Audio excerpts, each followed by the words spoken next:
नबी फरमाते हैं जिसने मोहब्बत के साथ एक बार अपने माँ बाप के चेहरे को देखा, अल्लाह उसे एक हज मकबूल का सवाब अता फरमाएगा। अगर आप गरीब हैं, गुर्बत की जिंदगी जी रहे, हम लोग अगर गरीब हैं तो जी नहीं छोड़, हाँ जो मालदार हैं, बस खत्म कर रहे हैं, परेशान हो, जो मालदार हैं तो वो हज करें, और जो गरीब हैं अल्लाह ने उनका हज उनके घर ही में रखा है। मोहब्बत के साथ सिर्फ एक बार अपने माँ बाप के चेहरे को देखिए, नबी फरमाते हैं अल्लाह एक हज मकबूल का सवाब अता फरमाएगा। भाई हज मकबूल किसे कहते हैं? हज मकबूल उस हज को कहते हैं, बच्चों सुन लो, हज मकबूल उस हज को कहते हैं जो अल्लाह की बारगाह में कबूल हो गया हो।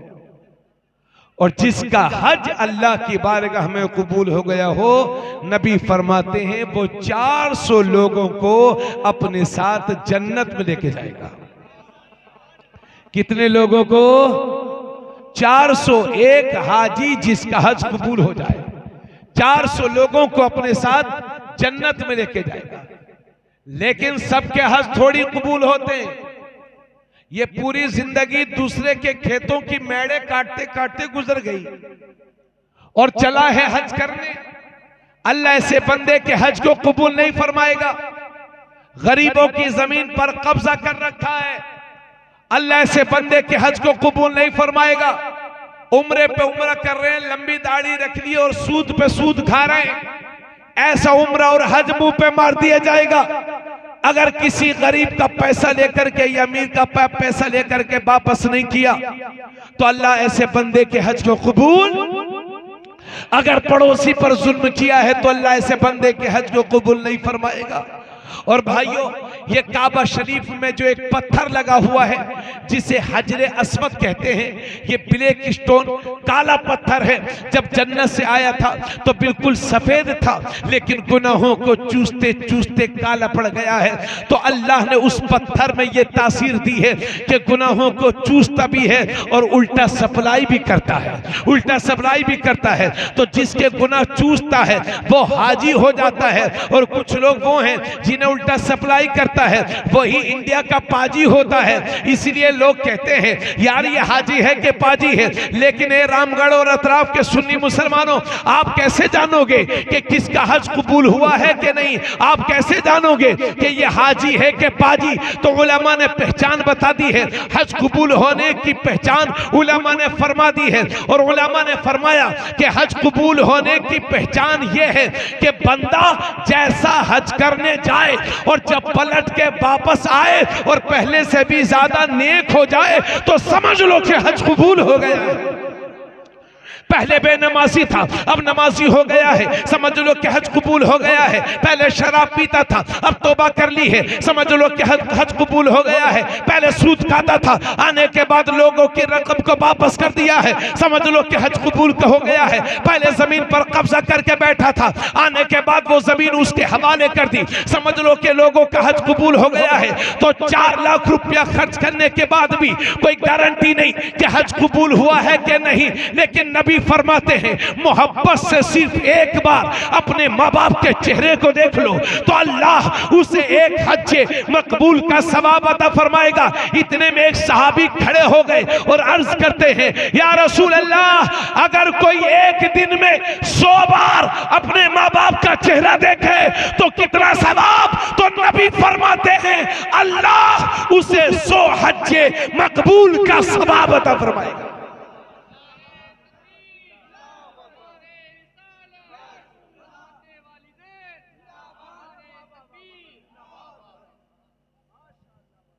लेकिन मियां दोस्तों को चिकन फ्राई खिला रहे, गाड़ी में घुमा रहे, और बेचारा बाप हाथ फैला करके 50 रुपये अपने बेटे से मांग रहा, बेटे 50 रुपये दे दे, दवाई लाऊंगा। ये हालात है जी। अल्लाह रहम करे। कहते हैं तुम पुराने दिमाग के हो, मैं जैसे तुम जवान हो ऐसे तुम्हारे बाप भी किसी जमाने में जवान थे। तुमसे ज्यादा दौड़ते थे। तुम समझते क्या हो अपने आप को? इसलिए नबी करीम सल्लल्लाहु अलैहि वसल्लम ने फरमाया था, एक बार मिंबर पर बैठकर, रगीमा अनफू रगीमा अनफू रगीमा अनफू 3 बार फरमाया। वो जलील हो जाए, वो रुस्वा हो जाए, उसकी नाक मिट्टी में मिल जाए। सहाबा हैरत में थे, अर्ज किया या रसूल अल्लाह कौन जलील हो जाए? फरमाया जिसने बुढ़ापे में अपने माँ बाप दोनों को या एक को पाया और उनकी खिदमत करके जन्नती न बन सका, वो जलील हो जाए, वो रुस्वा हो जाए। अगर पीर साहब आते हैं मियां तो हाथ चूमेंगे, उनकी गाड़ी के पीछे पीछे दौड़ेंगे। अच्छी बात है भाई, पीर साहब है, लेकिन जो पीर पीर हो वो शरीयत का गद्दार कभी पीर नहीं होता। पीरी मुरीदी के नाम पर धंधे बहुत हो रहे हैं। अभी अरशद बाबू ने बताया कि यहां पर सब महाराणा शरीफ से निस्बत रखते हैं। किस्मत वाले हो आप, उस खानका से मुरीद हो कि जिस खानका से आला हजरत मुरीद थे। 2 बसें जा रही हैं माशाल्लाह, बहुत अच्छी बात है जी। आला हजरत भी वहां से मुरीद हैं जहां से आप मुरीद हो। हाँ, अरे ठीक है। तो महाराणा शरीफ सैयदों का घराना है, ओरिजिनल सैयद। उनकी सियादत में नो डाउट, कोई शक नहीं। इल्मी घराना, भारत में सबसे ज्यादा इल्मी काम जिन खानकाहों ने किया है उनमें महाराणा शरीफ बहुत ज्यादा अहमियत का हामिल है। बरेली शरीफ जो पिछले 2 सदी से अहले सुन्नत का मरकज बना हुआ है, दीन का काम जो बरेली शरीफ से हुआ है और जो हो रहा है, इंशाल्लाह वो सुबह क़यामत तक होता रहेगा। महाराणा शरीफ से जो दीन का काम हो रहा है वो नाकाबिले बयान है, हम लफ्जों में उसको बयान नहीं कर सकते। और वहां के सादात निहायत शरीफ और सादा लिबास पहन करके रहते हैं। किस्मत वाले हैं आप, वलियों के दामन से जुड़े रहिए, है ना। आजकल जिस पीर को देखो कहता साहब मेरी आला हजरत से नहीं बनती। अरे भाई, तो तेरी आला हजरत से क्यों बनेगी? तू औरतों के सामने बैठेगा, उनसे पैर दबाएगा, तो तेरी आला हजरत से क्यों बनेगी? 4 अंगूठी पहनी है तो तेरी आला हजरत से क्यों बनेगी? खाना खाता है मुरीद के घर में, और जब नमाज का टाइम हो जाता है मुरीद साहब कहते हैं हजरत साहब नमाज पढ़ लीजिए, तो कहते हैं इंडिया के मौलवियों के पीछे मेरी नमाज नहीं होती, मैं तो नमाज हरम शरीफ में पढ़ता हूं। अरे तो चादर में लेट के, अच्छा कहां यही इलाके में ले हो?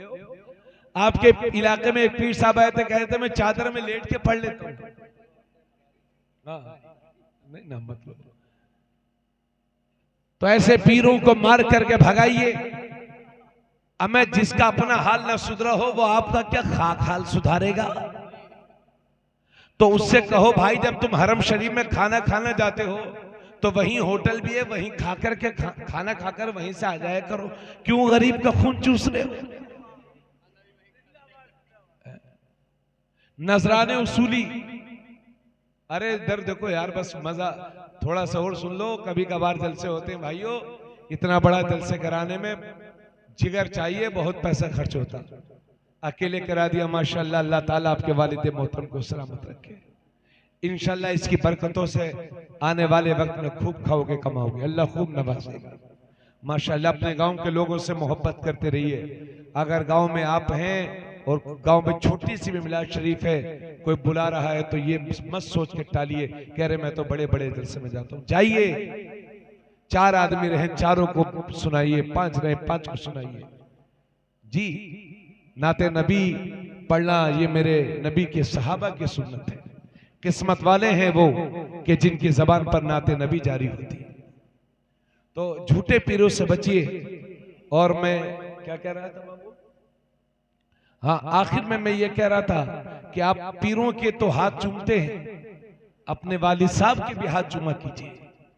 मेरे वालिद साहब मास्टर थे, अभी 2 साल पहले मेरे वालिद साहब का इंतकाल हो गया, और 4 साल पहले मेरी माँ का इंतकाल हो गया। मास्टर थे मेरे वालिद साहब, और मैं 10 साल से तकरीर करता हूँ। मुल्क भर का मैंने दौरा किया अल्हम्दुलिल्लाह, लेकिन मैं जब भी नानपारा मदरसे से अपने घर जाता था तो अपने वालिद साहब के हाथ चूमता था और फिर उनके हाथ पैर भी दबाया करता था, खासतौर से वालिदा के इंतकाल के बाद। वो मना करते थे लेकिन मैं उनकी खिदमत किया करता था। और जब अल्लाह मुझे कहीं प्रोग्राम में जाता, जो भी अल्लाह मुझे अता फरमाता, जब मैं जाता तो घर जाकर के अपने वालिद साहब के हाथ पर रखता, तो मेरे वालिद साहब हाथों में लेकर के उसे चूमते थे और दुआएं देते थे। आज मेरे पास लाख रुपया भी है तो वो खुशी नहीं है जो मेरे वालिद मुझे दुआएं दिया करते थे, मुझे खुशी मिलती थी। और जब तक मेरे माँ बाप जिंदा थे मैं अपने आप को सिकंदर समझता था भाइयों, और जब से वो दुनिया से चले गए हैं तो अब कोई बहुत ज्यादा शौक नहीं रह गए किसी चीज की। इसलिए इस भरी दुनिया में अगर तुम्हारे लिए सबसे ज्यादा फिक्रमंद दिल अगर किसी के सीने में है तो वो तुम्हारे माँ बाप के सीने में है। इसलिए मत सताओ अपनी माओ को। एक सहाबी रसूल है, नाम है उनका हजरत अब्दुल्ला बिन सलाम। उनका आखिरी वक्त था, इसको गौर से सुनिएगा, आखिरी वक्त नबी तशरीफ ले गए कलमा पढ़ाने के लिए। सहाबी रसूल थे तो उनके जबान से कलमा नहीं निकल रहा था। अल्लाह के नबी सल्लल्लाहु अलैहि वसल्लम ने सहाबा को भेजा, उनकी मां को बुलाया। पता चला कि उनकी मां उनसे नाराज है और वो अपने बेटे को माफ भी नहीं कर रही थी। तब अल्लाह के नबी ने फरमाया, ज़ईफा तुम अब्दुल्ला बिन सलाम को माफ कर दो, कल क़यामत के दिन में तुम्हारी बख्शिश कराऊंगा। तब उस ज़ईफा ने अपने बेटे को माफ किया, और जब माँ माफ करती है तो हजरत अब्दुल्ला बिन सलाम की जबान से कलमा जारी होता है और वो कलमा पढ़ के दुनिया से रुखसत हो जाते हैं। उसके बाद मेरे नबी ने नमाज जनाजा पढ़ाई, दफन फरमाया। दफन फरमाने के बाद अपने सहाबा से फरमाया, मेरे सहाबा अपनी माँ के साथ भलाइयां किया करो, अपनी माँ के साथ अच्छा सुलूक किया करो, इसलिए कि अगर माँ नाराज है तो डर इस बात का है कि आखिरी वक्त कलमा शरीफ भी नसीब ना हो सके। जरा सी बात में माँ बाप 10 बच्चों को मिलकर के पालते हैं, 5 लड़कों को मिलकर के पालते हैं, और यही 5 लड़के जब जवान हो जाते हैं तो बूढ़े माँ बाप को कोई एक भी पालने के लिए तैयार नहीं होता। इसलिए रहम करो अपने आप पर। कफन में जेब नहीं होती, समझ गए? माँ बाप से मोहब्बत रखिए। और माशाल्लाह बहुत टाइम हो गया, 2:30 बज चुके हैं, तकरीबन 2 घंटा हमारा बयान हो गया। अल्लाह ताला आपको सलामत रखे। और एक आप मरहरा शरीफ जा रहे हैं ना, तो इसको हदीस शरीफ से मैं साबित कर दूं, बस इंशाल्लाह उसके बाद सलातो सलाम पढ़ के हम लोग अपने घर को जाएंगे। नबी फरमाते हैं, आप जा रहे हैं मरहरा शरीफ, इसलिए मैं आपको बतौर गिफ्ट दे रहा हूं। नबी करीम सल्लल्लाहु अलैहि वसल्लम फरमाते हैं, 3 दुआएं ऐसी हैं जो कभी रद्द नहीं होती। ये तिर्मिज़ी शरीफ की हदीस है। 3 दुआएं ऐसी हैं जो कभी रद्द नहीं होती। आप भी बोलिए साथ में, अल्लाह की बारगाह में वो कबूल होती है, उनकी कबूलियत में कोई शक नहीं है। उनमें से पहली दुआ दावतुल मजलूम। मजलूम की दुआ कभी रद्द नहीं होती। अगर हमने किसी पर जुल्म किया है तो हम जालिम कहलाएंगे, और जिस पर जुल्म हुआ है उसे मजलूम कहेंगे। अगर हम किसी पर जुल्म करेंगे तो बदले में वो हमें दुआएं नहीं देगा। सिर्फ इस भरी दुनिया में एक जात मेरे नबी की ऐसी है जिसने ताइफ के मैदान में पत्थर खाए हैं फिर भी जालिमों को दुआएं दी। बाकी कोई भी मजलूम दुआ नहीं करता, सब बद्दुआ करते हैं। आपने इलाके में देखा होगा कि बाज लोग किसी जमाने में करोड़पति हुआ करते थे, बड़े बड़े कारोबारी, बड़े बड़े जमीन जायदाद वाले, लेकिन आज की डेट में वो बिल्कुल पैदल है। अल्लाह ना करे ऐसे हालात का सामना आपको कभी करना पड़े, मगर याद रखिए अगर जिंदगी में इस तरह के हालात आपके सामने आ जाएं तो खुदारा एक बार ठंडे दिल से सोच लीजिएगा कि हमने किसी पर जुल्म तो नहीं किया है। इसलिए कि मजलूम के दिल से निकलने वाली आहें हिमालय जैसे मजबूत पहाड़ को भी चकनाचूर कर देती हैं। इसलिए गरीबों की बद्दुआओं से बचो, लोगों की बद्दुआ ना लो, लोगों पर जुल्म न करो। दूसरा टुकड़ा हदीस का, दावतुल मुसाफिर। नबी फरमाते हैं मुसाफिर की दुआ कभी रद्द, सब मिलके बोलिए, मुसाफिर की दुआ कभी रद्द नहीं होती। आप यहां से लखनऊ गए अपनी दुकान का सामान लेने के लिए, दिल्ली गए अपने किसी काम से, आप यहां से बहराइच गए, आप यहां से बरेली शरीफ गए, अपने काम से गए हैं, लेकिन आप सफर में हैं। सफर में दुआएं किया करो, क्योंकि मुसाफिर की दुआ कबूल होती है, कभी रद्द नहीं होती। तो जब आम सफर की दुआ रद्द नहीं होती, तो वो सफर जो मारेरा शरीफ की तरफ हो, वो सफर जो बरेली शरीफ की तरफ हो, वो सफर जो बगदाद शरीफ की तरफ हो, उस सफर में की हुई दुआ कभी रद्द नहीं हो सकती।